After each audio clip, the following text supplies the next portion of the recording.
2 days. The countdown continues, and the door of final passage grows more insistent every hour. But before I make the choice that will determine not just my fate, but potentially the fate of humanity itself, I need to tell you about someone I met yesterday. Someone who has been waiting in the deepest levels of sub-7 for over 170 years. My name is Mr. Keeper, and yesterday I met the man who created Archive-7 in 1847, Edmund Mortimer, the original archivist, and he's still alive. The emergency lighting has shifted to permanent red now, casting everything in the color of blood and mourning. The facility knows that we're approaching the moment of truth. The moment when everything that has been building for nearly 2 centuries finally comes to its inevitable conclusion. But what I learned from Edmund Mortimer changes everything I thought I knew about Archive-7, about the network, about the true purpose of everything we've been working toward. Because Archive-7 isn't just a storage facility for paranormal objects. It's not even just a living entity with a collective consciousness. It's a doorway, a portal to something that exists beyond our reality, beyond our dimension, beyond our understanding of what constitutes existence itself. And every person who has been collected, every consciousness that has been integrated, every transformation that has occurred, it's all been in service of opening that doorway. The original archivist has been waiting 170 years for someone like me. Someone who understands both the human perspective and the facility's true nature. Someone who can make the final choice that will determine whether that doorway opens or remains forever sealed. 2 days to decide not just whether I live or die, but whether I become the key that unlocks a door that should never be opened, or the guardian who ensures it stays closed forever. Beyond Sub-7, there's another level. Sub-0. Dr. Chen's files contained references to it, but no maps, no access codes, no indication of how to reach it. But yesterday, driven by desperation and the knowledge that I had less than 3 days left, I found the entrance. The door of final passage in my quarters had begun to change. Instead of showing only darkness beyond, it now revealed glimpses of stone corridors that looked far older than anything else in Archive-7. Victorian stonework that belonged to the original construction in 1847, before the modern facility was built around it. Following the corridor through the door led me down a spiral staircase that descended far deeper than should have been possible given Archive-7's official blueprints. The architecture changed as I descended, becoming progressively older, until I was walking through passages that looked like they belonged to a medieval castle rather than a 20th century government facility. The deepest level is a single vast chamber, circular in design, with walls covered in symbols that seem to shift and change when viewed directly. At the center of the chamber sits a simple wooden desk, and behind that desk sits a man who looks to be in his 70s but claims to have been born in 1823. Edmund Mortimer, the original archivist, the man who founded not just Archive-7, but the entire concept of organized supernatural containment. The man who signed the first contracts with the entities that would eventually become the network's controlling intelligence. He was expecting me. He had tea prepared, as if my arrival was simply the next appointment in a schedule that had been planned for decades. And when he spoke, his voice carried the weight of someone who had been carrying impossible knowledge for far too long. "Welcome, Marcus," he said, using a name I hadn't told him. "I've been waiting for you since 1847. You're exactly 4 hours and 37 minutes early. But I suppose after 170 years, punctuality becomes rather relative." The chamber around us wasn't just a room, it was a machine. The symbols on the walls weren't decorations, they were controls. And Edmund Mortimer wasn't just the original archivist. He was the interface between our reality and whatever exists beyond the doorway that Archive 7 was built to either open or guard. He offered me tea and began to tell me the story that explains everything that has happened since the day I first walked into Archive 7. The story of why the facility exists, why the objects are collected, why people like me are inevitably chosen to become part of something larger than themselves. And the story of the choice I would have to make in exactly 2 days, 12 hours, and 43 minutes. Edmund Mortimer's story begins in 1843, when he was 20 years old and working as an assistant to Professor James Sterling at the Royal Institute of Paranormal Studies, an organization that officially never existed. Sterling had been investigating reports of objects that defied natural law, and in 1843, he made a discovery that would change the course of human history. The objects weren't random. They weren't isolated phenomena. They were components of a vast machine that spanned dimensions, and that machine was designed to open a permanent gateway between our reality and a realm that Sterling called the Source. The Source, according to Mortimer's research, is a dimension where consciousness exists in pure form, unencumbered by physical limitations. It's a realm of infinite knowledge, infinite power, infinite possibility. But it's also a realm that operates according to laws that are fundamentally incompatible with human existence. Professor Sterling believed that opening a gateway to the Source would represent the ultimate evolution of human consciousness.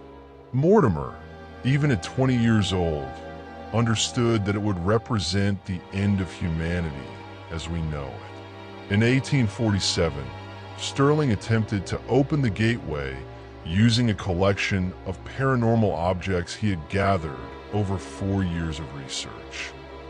The experiment took place in the basement of a building in London that would later become the foundation of Archive 7. But something went wrong. Or perhaps, from Mortimer's perspective, something went right.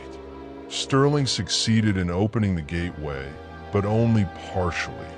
Instead of creating a permanent portal to the Source, he created what Mortimer describes as a wound in reality, a crack between dimensions that allows limited communication but prevents full manifestation. The entities from the Source began communicating through the objects Sterling had collected, offering knowledge, power, and the promise of transcendence to anyone willing to serve their purposes.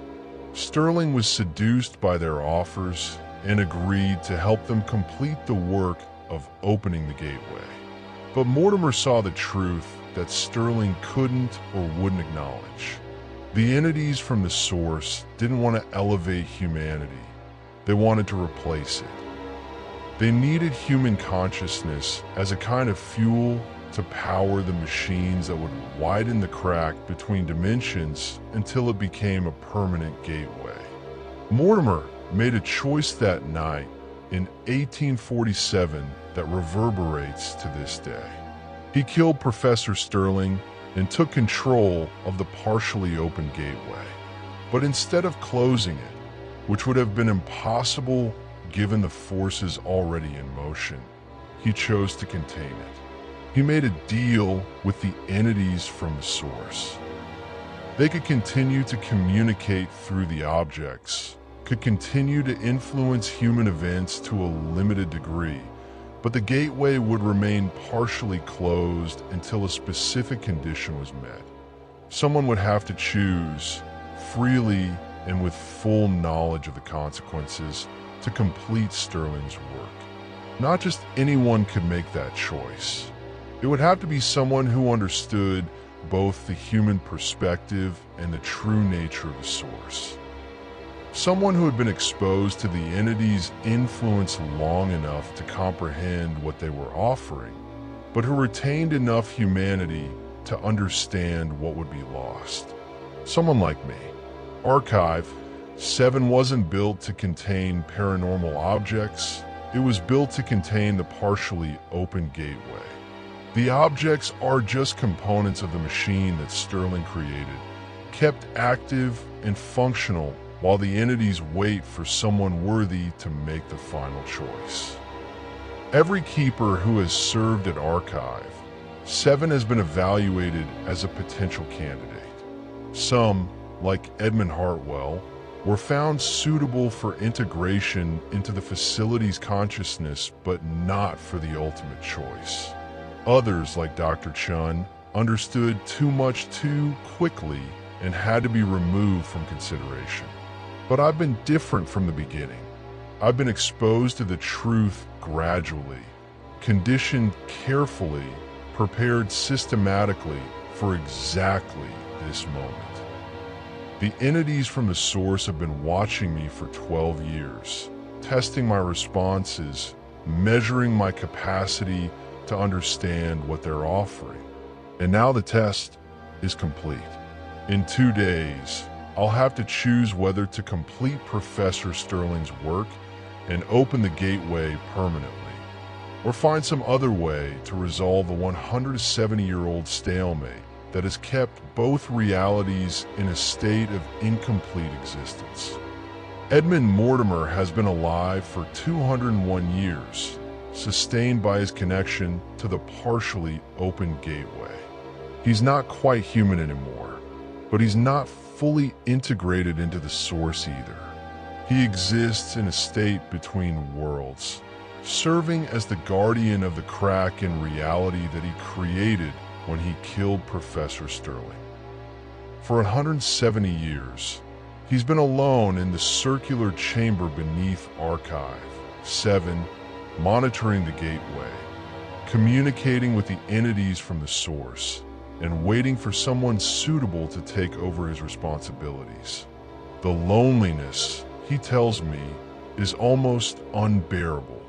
But the alternative, allowing the gateway to open or forcing it closed, will be far worse. If the gateway opens fully, the source will flood into our reality, transforming every human consciousness into a component of their vast collective intelligence. Humanity, as we know, it will cease to exist, replaced by something that the entities consider superior, but that would be fundamentally alien to everything we value about individual existence. If the gateway is forced closed, the buildup of dimensional pressure would create what Mortimer calls a reality cascade, a chain reaction that would tear holes in the fabric of space-time throughout our dimension. The result would be the complete destruction of our universe, leaving nothing but void where Earth and countless other worlds once existed. The only stable solution is to maintain the current state of partial opening, with someone serving as guardian and interface. But that someone must be capable of understanding both human and entity perspectives, must be strong enough to resist the constant pressure from the source to complete the opening, and must be willing to sacrifice their individual existence for the protection of both realities. Mortimer has been that guardian for 170 years, but he's growing weaker, more susceptible to the entity's influence. He estimates that he has perhaps 5 more years before he can no longer resist their pressure. When that happens, the gateway will open whether he chooses it or not, unless someone takes his place. The process of becoming the new guardian involves a complete merger with the gateway itself.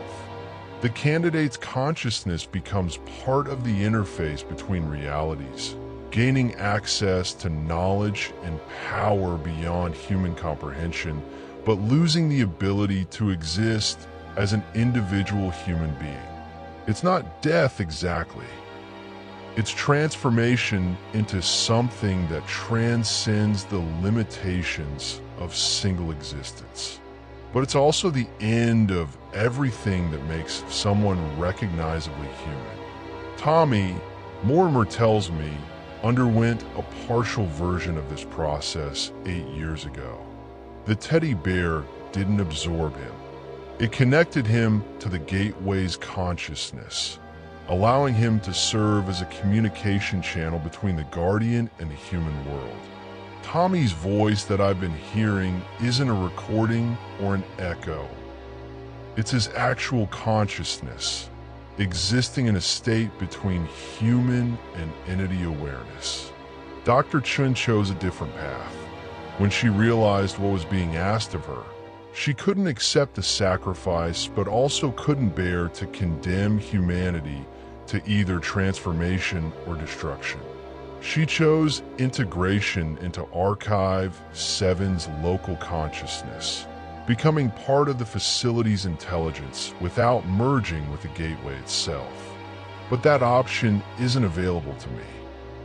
The gateway has been weakening Mortimer for decades, and his replacement must be chosen soon. I'm the only candidate who has been properly prepared for the role. If I refuse, the choice will be made for me when Mortimer's strength finally fails. 2 days. 2 days to decide whether to accept the burden that Edmund Mortimer has carried for 170 years, or watch as both realities are destroyed by forces too vast for any individual consciousness to comprehend. The entities from the source have made their position clear through the symbols on the chamber walls. They don't want to destroy humanity. They want to perfect it. From their perspective, individual consciousness is a primitive limitation that prevents humans from achieving their full potential. But Mortimer has shown me what that perfection really means. It means the end of choice, the end of individual growth, the end of everything that makes human existence meaningful. It means trading the messy, complicated, beautiful reality of human life for the cold efficiency of collective intelligence. The choice isn't between life and death. It's between preserving the possibility of human choice and surrendering it forever to entities who genuinely believe they know what's best for us. I spent 6 hours in the circular chamber with Edmund Mortimer, learning the truth about Archive 7, about the source, about the choice that has been building toward this moment for 170 years. When I finally returned to the upper levels, the facility felt different. Not just changed, but expectant. As if every object, every consciousness, every component of Archive 7's intelligence was waiting to see what I would decide. 2 days, 48 hours to choose between accepting the role of guardian and watching both realities face destruction within 5 years. Between preserving humanity's future and preserving my own individual existence. The door of final passage in my quarters has changed again. Instead of showing glimpses of the chamber beneath Sub 7, it now shows me 2 different scenes. In one, I see myself sitting behind Mortimer's desk, aged but alert, serving as the interface between realities. In the other, I see the earth torn apart by reality cascades as the unstable gateway finally collapses. Tommy's voice is clearer now, calling to me from beyond the door. But it's not the desperate, trapped voice I first heard months ago. It's the voice of someone who understands what's at stake and wants to help me make the right choice.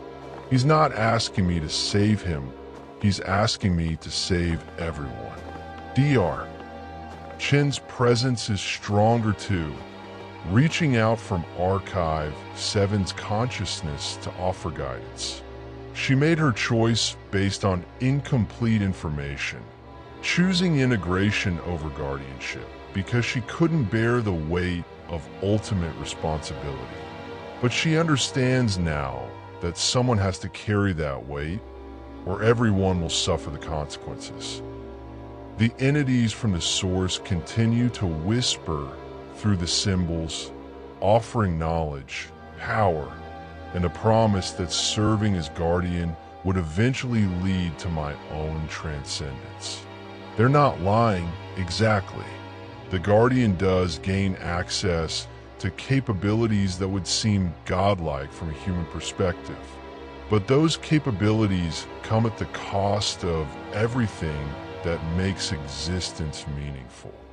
Victoria Blackwood 7 hasn't been seen near the facility since her ultimatum 3 days ago. But Mortimer tells me that she's irrelevant now. The 300-year-old debt, the contract obligations, the threat of humanity being sold into slavery. None of that matters if the gateway opens or collapses. The Blackwood family's power is nothing compared to the forces that are really at stake. The countdown in the registry of losses continues. 27 hours, 14 minutes, 33 seconds. But now I understand what it's really counting down to. Not my death, not my transformation, but the moment when I'll have to make the choice that determines the future of two realities. Edmund Mortimer has given me the knowledge I need to understand what I'm choosing between. The objects in Archive 7 have prepared me for the responsibility I might have to accept. The people I care about, Tommy, Dr. Chun, even the transformed versions of my colleagues, have shown me what's possible when individual consciousness merges with something larger. But the choice is still mine. In 27 hours, I can walk through the door of Final Passage and take Mortimer's place as guardian of the gateway. Or I can refuse and accept the consequences of allowing both realities to face an uncertain future without adequate protection. There is no right answer. There is no solution that preserves everything I want to preserve. There is only the choice between accepting responsibility for forces beyond any individual's ability to control, or passing that responsibility to someone else who may not be strong enough to handle it. Next episode, the final episode, I'll tell you what I decided. I'll reveal whether humanity's future lies in the hands of a guardian who was once human, or in the chaos that follows when ancient powers are left without adequate oversight. The red emergency lighting is pulsing now, marking time like a cosmic heartbeat. The facility knows that we're approaching the moment when everything changes. When a story that began in 1847 finally reaches its conclusion. 27 hours to decide whether I become Edmund Mortimer's successor, or whether I let him carry his burden until it finally breaks him and takes both realities down with him. Welcome to Archive 7, where some choices can't be avoided, and some responsibilities can't be refused. The countdown continues, and tomorrow, everything ends.